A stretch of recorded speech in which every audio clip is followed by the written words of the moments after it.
प्रिय विद्यार्थियों, आज हम पढ़ रहे हैं बीए तृतीय वर्ष के प्रथम प्रश्न पत्र में अध्याय 2, जिसका नाम है राजस्थान में प्राचीन सभ्यताएं। राजस्थान में प्राचीन सभ्यताएं। सबसे पहली सभ्यता आती है कालीबंगा की सभ्यता। कालीबंगा की सभ्यता। कालीबंगा का शाब्दिक अर्थ है काले रंग की चूड़ियां। काले रंग की चूड़ियां। कालीबंगा सभ्यता, हमें ये जानना है कि कालीबंगा सभ्यता हड़प्पा सभ्यता का एक प्रमुख स्थल है। भारत में सबसे प्राचीन सभ्यता है हड़प्पा सभ्यता। उसमें उसके कई स्थल मिले हैं, जैसे हड़प्पा, मोहनजोदड़ो,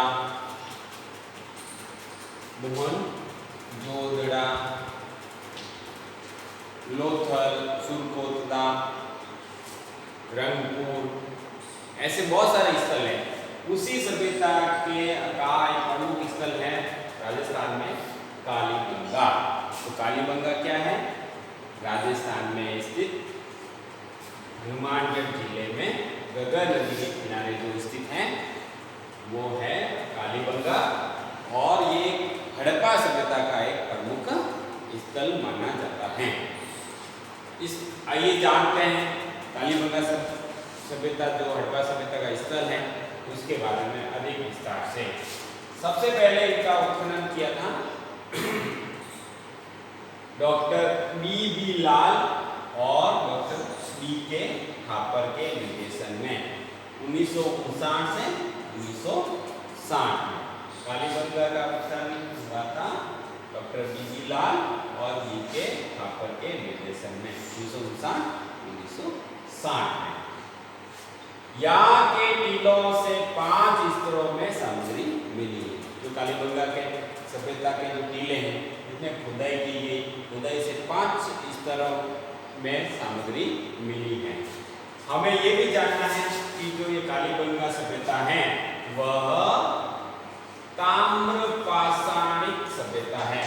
कौन सी सभ्यता है? ताम्रपाषाणिक, यानी यहाँ पर तांबे के साथ साथ पाषाण से निर्मित उपकरण भी मिले हैं।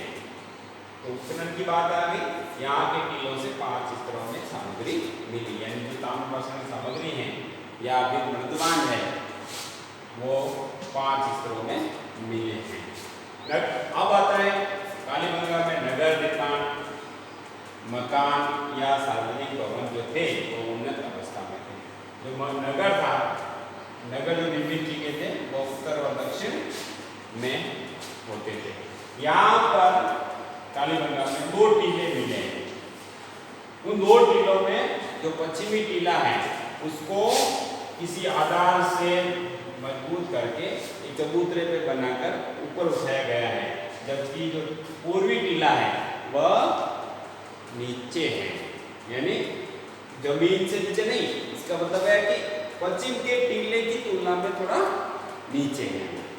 तो विद्वान पश्चिमी टीले को दुर्ग के रूप में व्याख्यायित करते हैं और पूर्वी टीले को वह नगर के रूप में व्याख्यायित करते हैं। ऐसी ही स्थिति हड़प्पा में और मोहनजोदड़ो नामक स्थल दोनों में मिली थी। तो नगर जो बने थे, नगर में उत्तर दक्षिण और पूर्व पश्चिम को काटती हुई सड़कें बनी हुई हैं।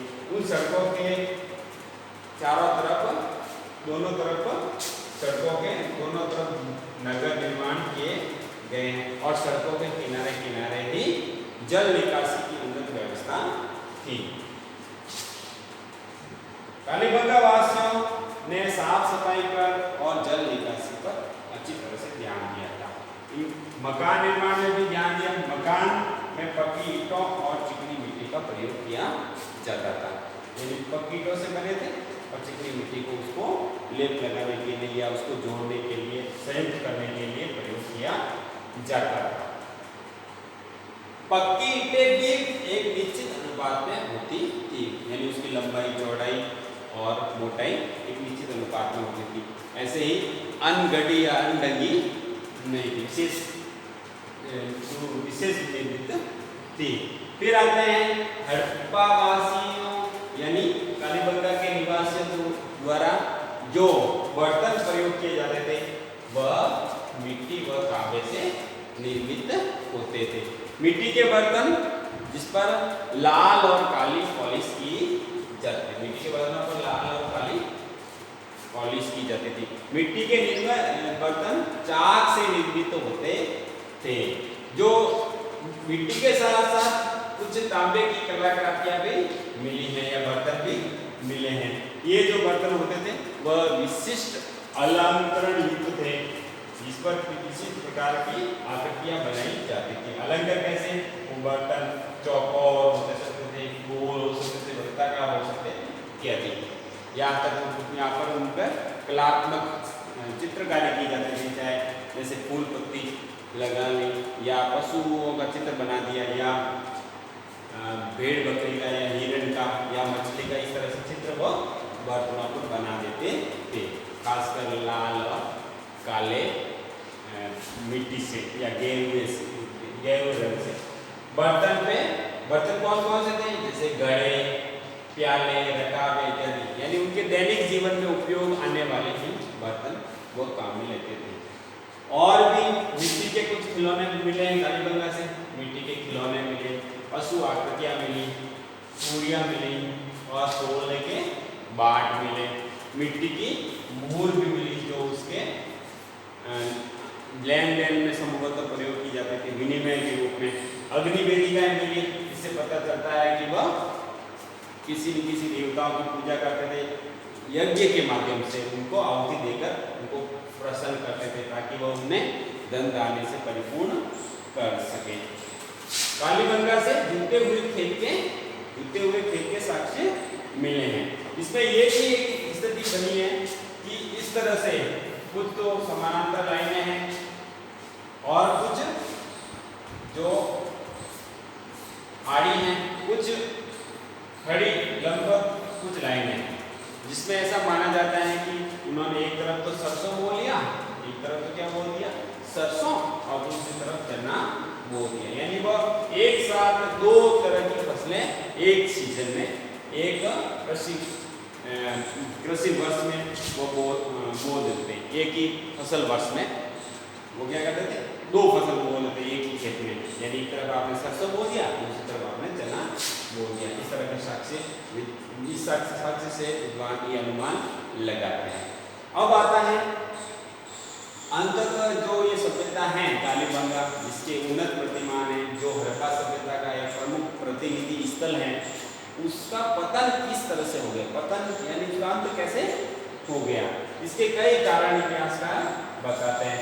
कुछ कहते हैं कि भूकंप आ गया हो, कुछ कहते हैं कि कच्छ के रण में रेत बढ़ जाने के कारण, कच्छ के रण में रेत बढ़ने के कारण, कुछ कहते हैं कि समुद्री शुष्क हवाएं चलने से जो कच्छ की रेत है वह भारत के इस कालीबंगा क्षेत्र तक पहुंच गई, या घग्गर नदी के किनारे जो कालीबंगा स्थित है घग्गर, उसमें नदी ने अपना मार्ग परिवर्तन कर दिया हो, या फिर उसमें पानी की आवक कम हो गई हो, या जलवायु परिवर्तन के कारण यानी अधिक चरम मौसमी स्थितियाँ हो जाए, यानी लंबे समय तक सूखा पड़ जाए, या जल प्लावन की स्थिति हो जाए यानी बाढ़ आ जाए, या वन विनाश जिसके कारण उनको अपनी आजीविका ही संकट में पड़ जाए, और यह हो सकता है कि धीरे धीरे उनका संपर्क अपने अन्य स्थलों सभ्यता स्थल हड़प्पा, जोतड़ा, लोथल इत्यादि से टूट गए हो और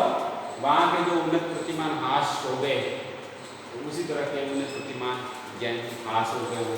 तो ये कारण हो सकता है कालीबंगा सभ्यता के पतन का। तो हमें ये भी जानना है कि इनका पतन का कारण विद्वान कहते हैं कि ये सब हो सकते हैं, यानी केवल एक ही कोई कारण पतन का नहीं हो सकता। यानी भूकंप भी आ गया हो, ये समुद्री शुष्क हवाएं चलने से रेत भर गई, ये भी हो सकता है, या उन्नत प्रतिमानों का अंत हो गया हो, या नदी के मार्ग में परिवर्तन भी, यानी एक से अधिक कारण सभ्यता के पतन के हो सकते हैं। अब ये तो हमारा प्राचीन राजस्थान की सभ्यताएं के भाग 1 है। अब भाग 2 में हम आहार